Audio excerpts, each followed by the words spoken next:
Looking to be more productive and jump those hurdles of change and challenge easier? You've come to the right place. Welcome to Thrive in Life with your hosts, Zaheen Nanji.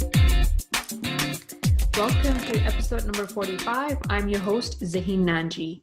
Today I'm going to do a short education session on reframing and how to use the agreement frame. Now, this is from NLP, which stands for Neuro-Linguistic Programming. And this episode has been sponsored by my online school called Resilience Champion. So to check out the courses that I do on there, go to resiliencephampion.com. Now, I was asked to do a virtual training, and I do quite a bit of those with small companies. And they asked me to do this training for them here in the next couple of days. So I thought, this is such good information that I really want to share it with all of you. So I thought, why not? And I talk about reframing a lot in my keynotes as well as my courses and in my blog posts. So what is reframing? I'm going to give you two ways to think about it.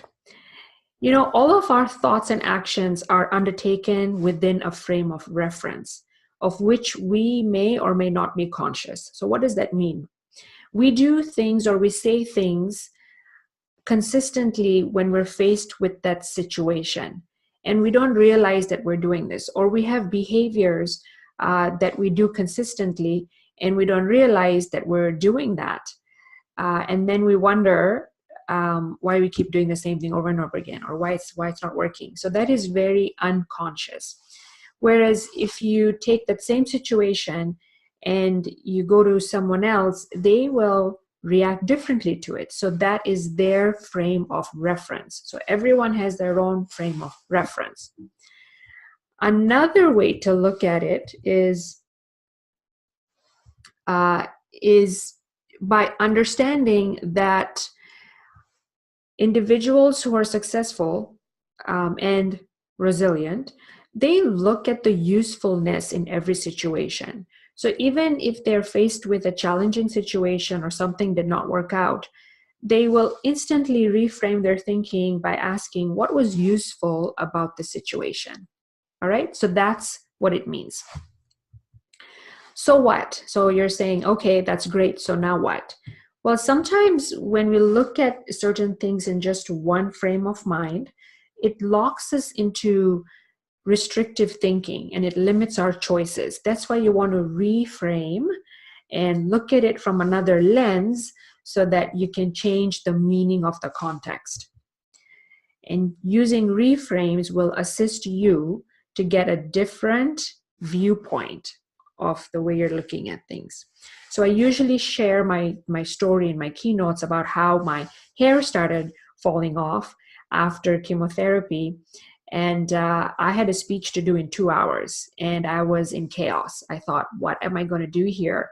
I cannot go shave my hair off. I don't have a wig. And so I just kept on reframing and thinking, what is useful in this situation? And I thought, I can share my story because I talk about going into chaos and how to be in control while you are in chaos. And I thought, this is such a great story to share because I'm in chaos this morning and I can tell them how I got back into control so I could make it for my speech that morning. And they loved it. And now I use that story all the time. So there you go. So I want to share with you an important strategy on how to use the agreement frame. Now, again, this is not something that I came up with. This is from NLP. And the objective of the agreement frame is to create rapport. It's to get buy-in from the other person. It's to reduce conflict. And it's to reframe a viewpoint for the other person. So you know how, sometimes people come and say things and they're like, this is not working out and there's no point to this and I can't get any help and I'm burning out and my coworker is just giving me headaches or it's not working out with me. This is the time where you use the agreement frame. It's like verbal Aikido. Aikido is a style of martial arts when someone punches you in Aikido, they are taught, instead of blocking, pull their fist, and as you keep pulling, they will get out of balance. So you're pulling them in their own line of their punch, but as you go there, you're actually making them unbalanced. I want you to think of the agreement frame as the same thing. You are saying to them, yes, come with me, and I agree with you, but look at it this way, and then they go off balance. Does that make sense? All right. So how do you do an agreement frame? I want you to remember these three things, these three ways. You can say, I agree, and I respect, and I appreciate, and. So 3 ways. We are going to do examples, so just hang in there. Remember, if they say anything that causes chaos or conflict, or they're not agreeing with you, or they don't see your viewpoint, this is where you start by saying, I agree, and you say something, and then you reframe. I respect, you say something, and you go, and then you reframe. Okay? So those are the 3. Now, for those of you listening to the podcast, I have a video of this, of what I'm teaching on my website at zaheennanji.com/45.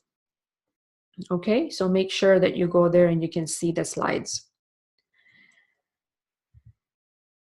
Now, for those of you watching the video, I'm showing you some pictures of what you see. So when you look at this picture of what you see, you first see some houses, and then you see a boy, and then sheep in the background. But you also see that it's just like a old man's face. The houses are the eyes, the tree trunk is the nose, and so on. Now look at this picture.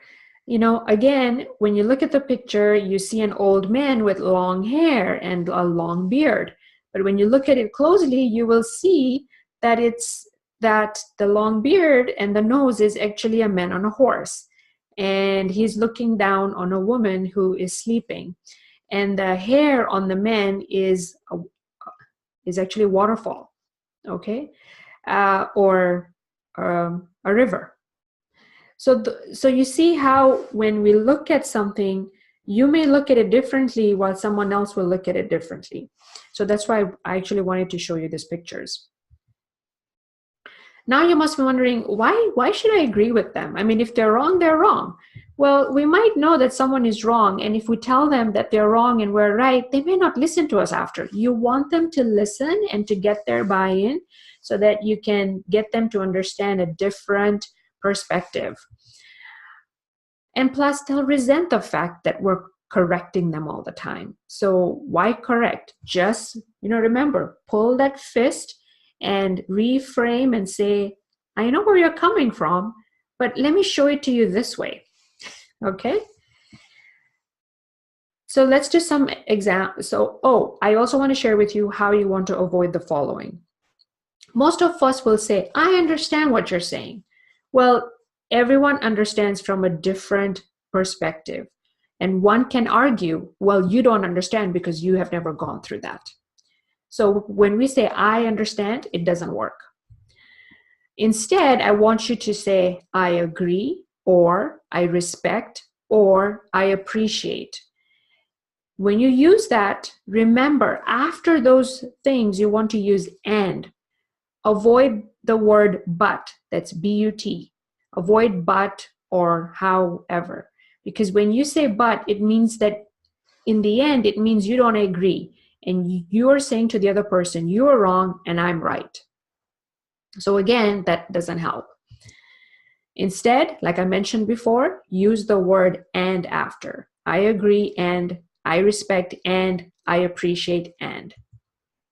Let's do some examples now. Now, in Canada, especially in BC and Alberta, we had BC fires, BC meaning British Columbia. They had a lot of forest fires, and that smoke came into the province of Alberta. It was very smoky for the good month of August. So someone would say, it's horrible out there, all that smoke.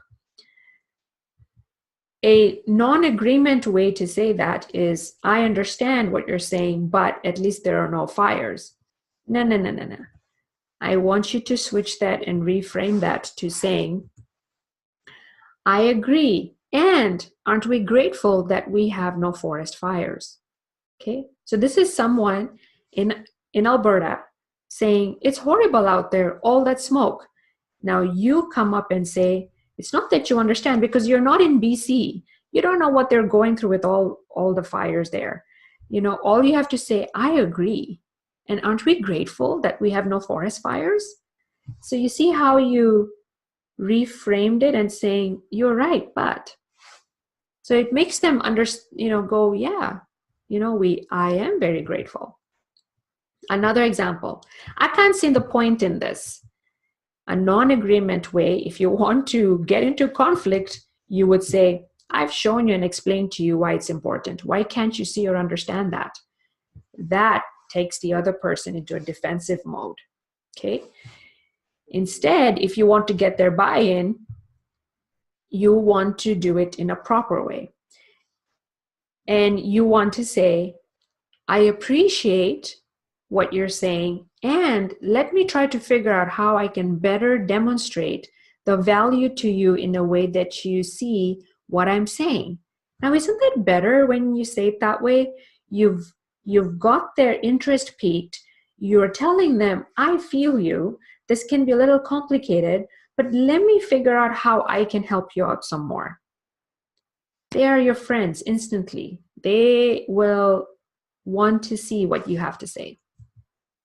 Okay, so a good way to do this, now if you're at work and you're watching this, get with a coworker and practice.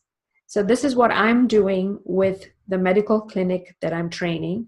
We are going to go into groups and I'm going to give them 3 scenarios.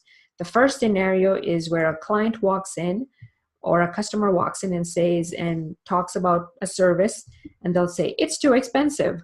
So what are we going to get them to say in the agreement frame?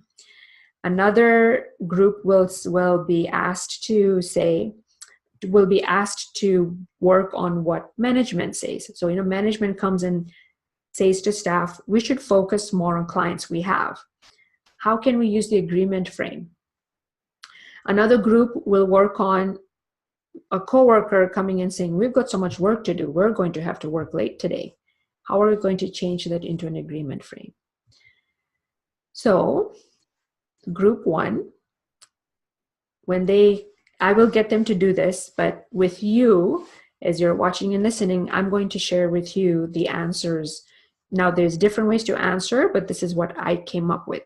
So if a client or a customer says it's too expensive, you can say, I agree, it can be expensive, and this gives our customers peace of mind because they're receiving service from highly qualified people. See how that works? Group 2, management says we should focus more on the clients we have.